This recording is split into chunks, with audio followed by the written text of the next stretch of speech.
You will hear a conversation between an assistant at a community centre and a man who wants to join some evening classes. First, you have some time to look at questions 1 to 6.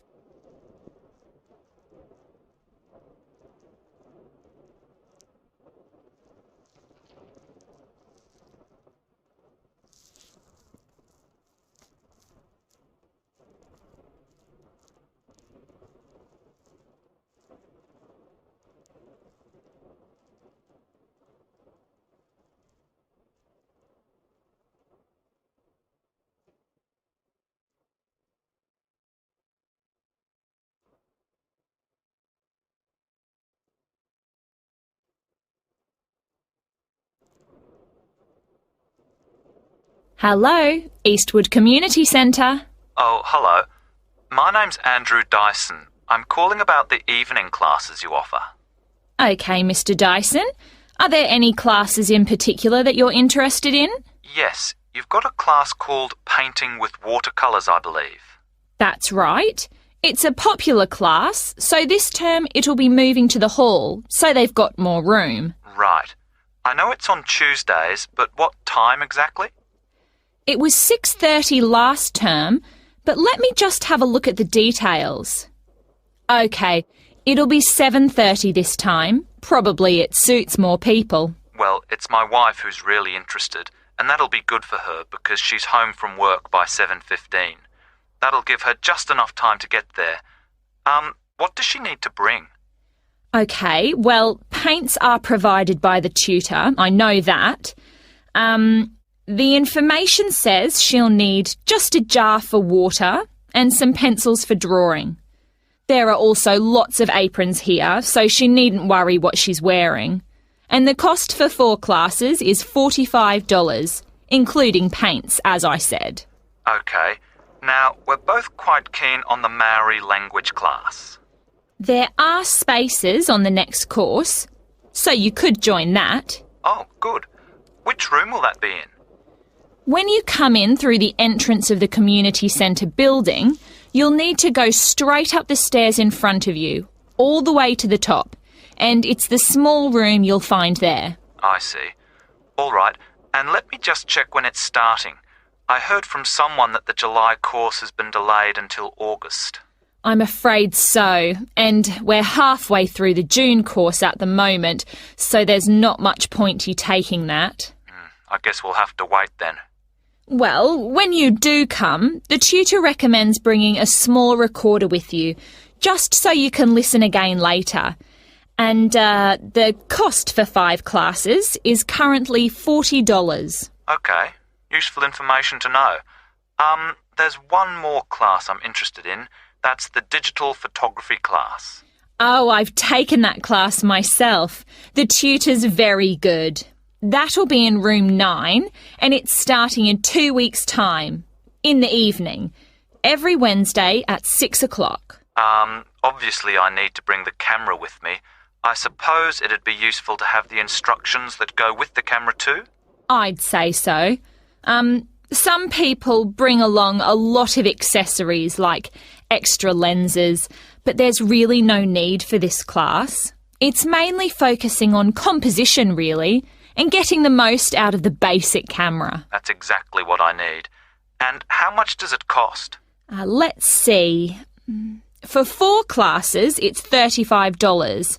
But if you take 8, it works out as $55. So you're making a bit of a saving. $15, that is. I see. Before you hear the rest of the conversation, you will have some time to look at the questions 7 to 10.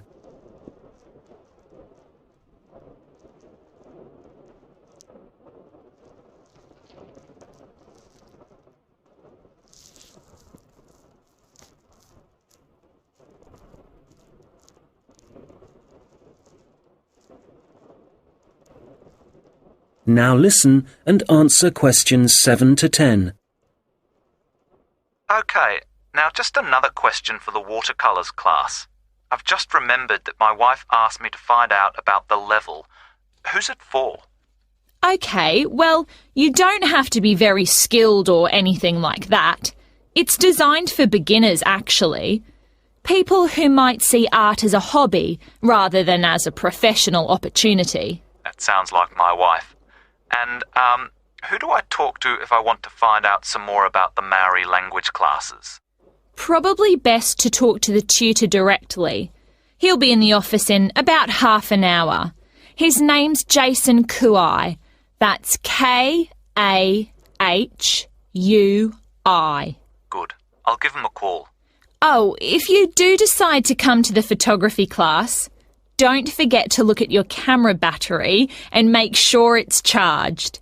I know it sounds obvious, but I've seen a few people suddenly find the cameras stopped working right in the middle of class. Yes, I can imagine it'd be easy to forget that. Oh, that reminds me. In the final week of the photography course, is it right that there's a visit to a show in the local area? I work in the city, you see, so I might have to come home early for that one. Yes, they'll decide the date once the class has started. Is there anything else I can... That is the end of section 1. You now have half a minute to check your answers.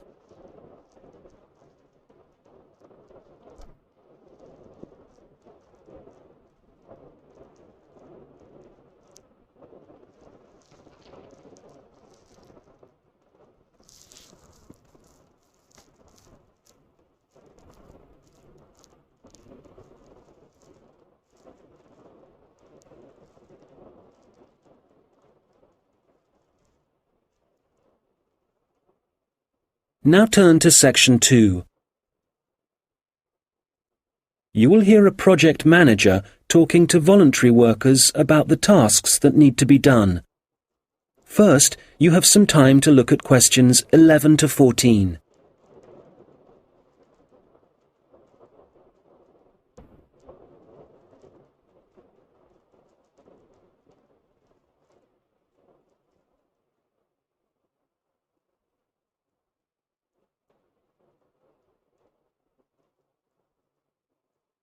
Good morning. It's great to see so many people here. Thank you all very much for coming. Well, as you know, the community gardens at Hadley Park are really not looking as good as they should. Quite bad, really. And although the local council has a budget to deal with some of the problems, we do need volunteers for other tasks. If you don't mind, I'm going to divide you into 2 groups. So everyone on this side of the room is Group A, and the rest of you are Group B. So, Group A, there are a couple of things we'd like you to help with. First of all, don't worry about any litter or empty bottles you see lying about. One of the local schools has offered to help out with that as part of their own environmental project. The priority for you will be to give us a hand with the new wooden fencing. It needs constructing along parts of the bicycle track, as there are parts which have now fallen down or broken, as I'm sure you've seen. You've probably also noticed that some of the pathways that come from the bicycle track are quite narrow, and there are plans to make them wider, but the council will be dealing with that later in the year. And they've also promised to produce some informational signs about the plants in the gardens. Hopefully, they'll be up in a few weeks' time. The other thing we're doing is getting rid of some of the foreign species that are growing in the gardens and putting back some native plants and trees. So you'll be doing some digging for us and getting those into the ground. So, Group A, there's some items you'll need to bring along with you. I was going to say raincoats, but the forecast has changed, so you can leave those at home. I'd definitely recommend a strong pair of boots. Waterproof would be best. It's quite muddy at the moment, and your own gloves would also be advisable. Tools will be available, spades and hammers, that kind of thing. You just need to make sure they go back in the trucks. And, there's no need to worry about food and drink, as we'll be supplying sandwiches and coffee, possibly some biscuits even. Before you hear the rest of the conversation, you will have some time to look at the questions 15 to 20.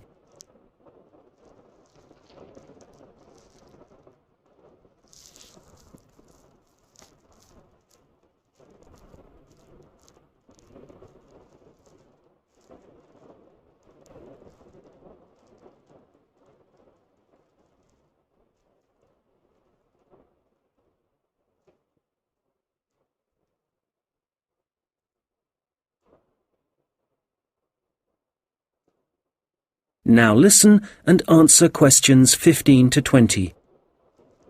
OK, Group B, your turn. Does everyone have a copy of the plan? Oh, great. OK. We'll all be meeting in the car park. That's on the bottom of the plan. See? Now, if you've been assigned to the vegetable beds, to get there you go out of the car park and go up the footpath until you reach the circle of trees. There they are, in the middle of the plan. And you see that the footpath goes all the way around them. Well, on the left-hand side of that circular footpath, there's a short track which takes you directly to the vegetable beds. You can see a bamboo fence marked just above them. All right? OK, if you're helping out with the beehives, pay attention. Look again at the circle of trees in the middle of the plan and the footpath that goes around them. On the right side of that circle, you can see that the footpath goes off in an easterly direction, heading towards the right-hand side of the plan. And then the path splits into two, and you can either go up or down. You want the path that heads down. And at the end of this, you see two areas divided by a bamboo fence. And as we're looking at the plan, the beehives are on the right of the fence. The smaller section, I mean. Now, don't worry, all the bees have been removed. You just need to transport the hives back to the car park. OK, for the seating, look at the circular footpath. At the top of it, there's a path that goes from there and takes you up to the seating area, alongside the bicycle track, and with a good view of the island, I suppose. OK, if you're volunteering for the adventure playground area, let's start from the car park again and go up the footpath, but then you want the first left turn. Go up there, and then you see there's a short path that goes off to the right. Go down there, and that's the adventure playground area, above the bamboo fence. That fence does need repairing, I'm afraid. Right, what else? Oh yes, the sand area. We've got that circular footpath in the middle. Find the track that goes east, towards the right-hand side of the plan, and where that track divides, you need the little path that goes up towards the bicycle track. The sand area is just above the bamboo fence there. And finally, the pond area. So it's on the left-hand side of your plan, towards the top, just above the fruit bushes and to the left of the little path. OK, as I said already, hopefully we'll be... That is the end of section 2. You now have half a minute to check your answers.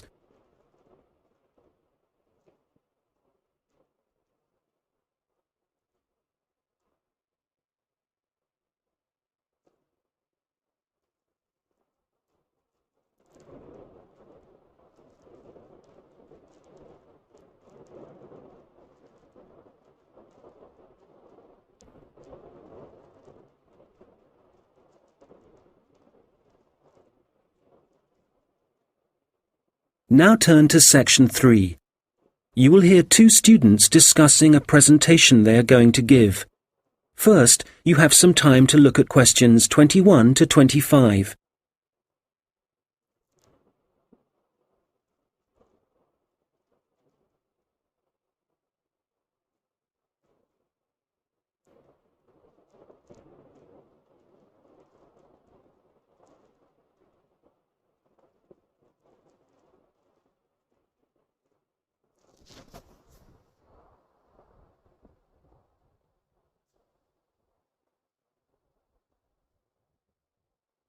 Hi, Robert.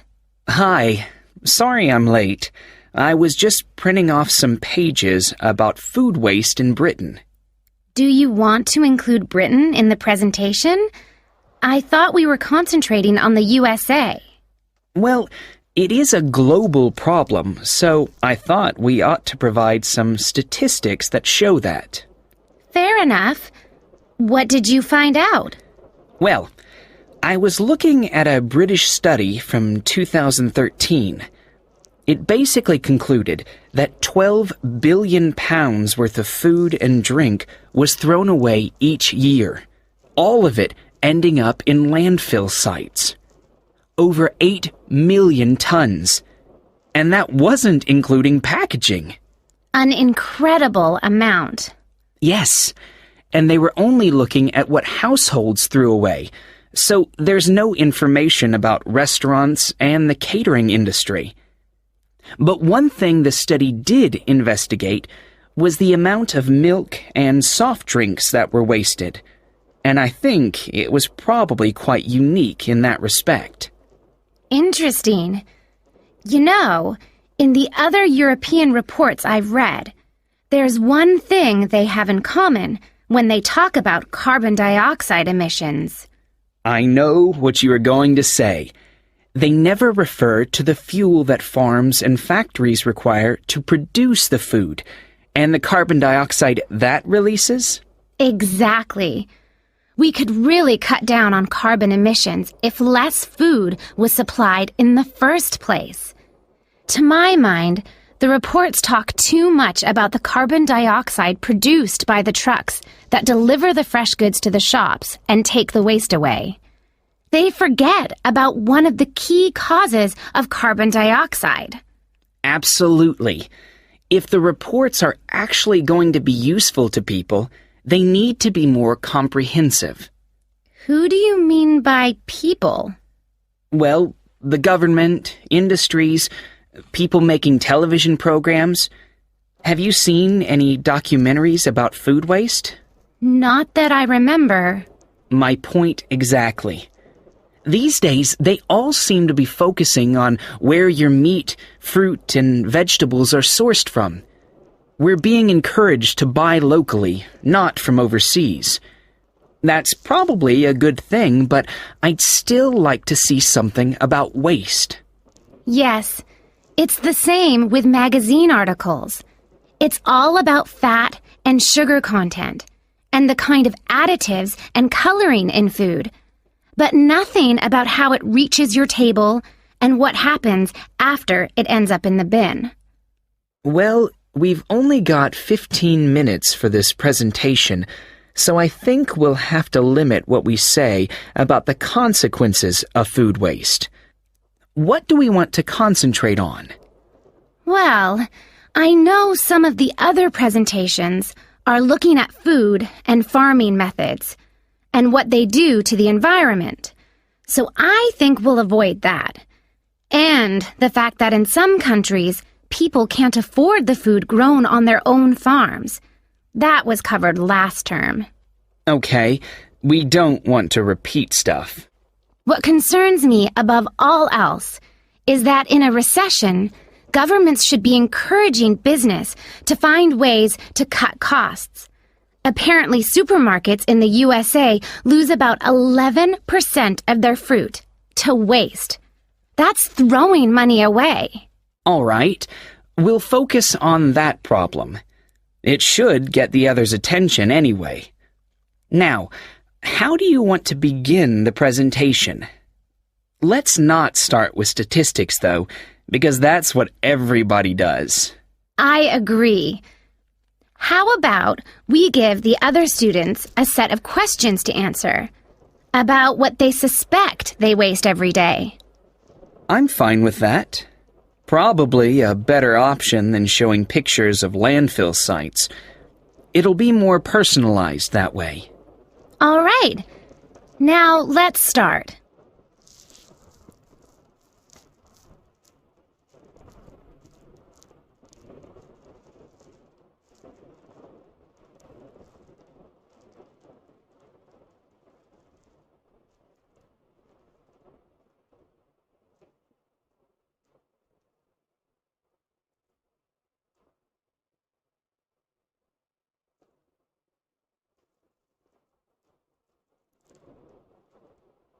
Now listen and answer questions 26 to 30. Okay, shall we now have a look at the projects that different researchers and organizations are working on? For me, the project I really liked was the one at Tufts University. You know, where they've invented tiny edible patches to stick on fresh foods that show you what level of bacteria is present, and so whether you can still eat it. It's a great idea, as it tells you if you need to hurry up and eat the food before it goes off. The other good thing about the patches is that apparently they'll be cheap to manufacture. Good. Then the other thing I thought was great was the Massachusetts Institute of Technology project. I hadn't seen that. Well, they've developed these sensors that can detect tiny amounts of ethylene. Ethylene is the natural plant hormone in fruit that makes them turn ripe, apparently. The researchers think that they can attach the sensors to cardboard boxes, and then supermarkets can scan the sensors with a portable device to see how ripe the fruit inside is. That's got to be a quicker way to check for ripeness than taking each box off the shelf and opening it. Definitely. And I thought that Lean Path was worth mentioning too. Their waste tracking technology means that caterers can see how much food is being wasted and why. That'll increase profits for them eventually. Yes. And did you read about 0%? They've produced this smartphone application that allows restaurants to send donation alerts to food charities. The charities can then pick up the unwanted food and distribute it to people in need. In the long run, that'll definitely benefit poorer families in the neighborhood. No kid should go to school hungry. I agree. And I read that quite a few local governments in the USA are thinking about introducing compulsory composting in their states. So you can't put any food waste into your rubbish bins, just the compost bin. Well, I guess that means a bit more work for people. I mean, they have to separate the organic and inorganic waste themselves before they take it out to the compost bin, and you know how lazy some people are.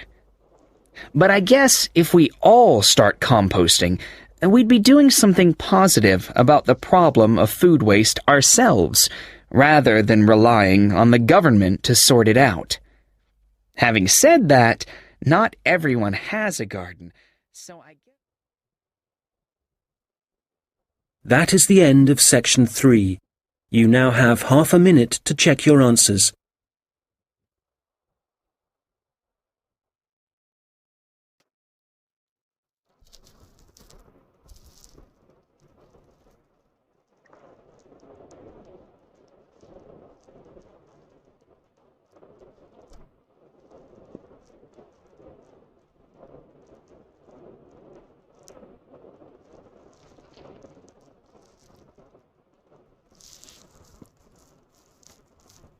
Now turn to section 4.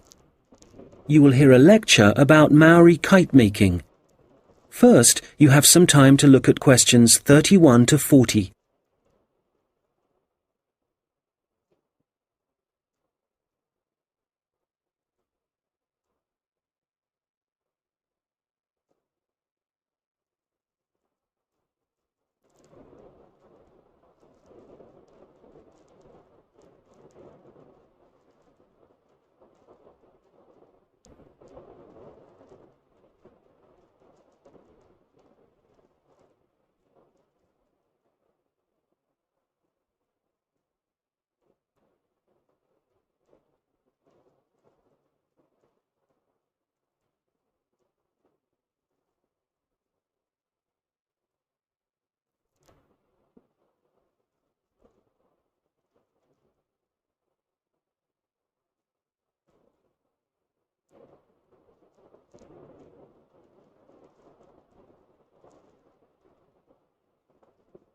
Now listen carefully and answer questions 31 to 40.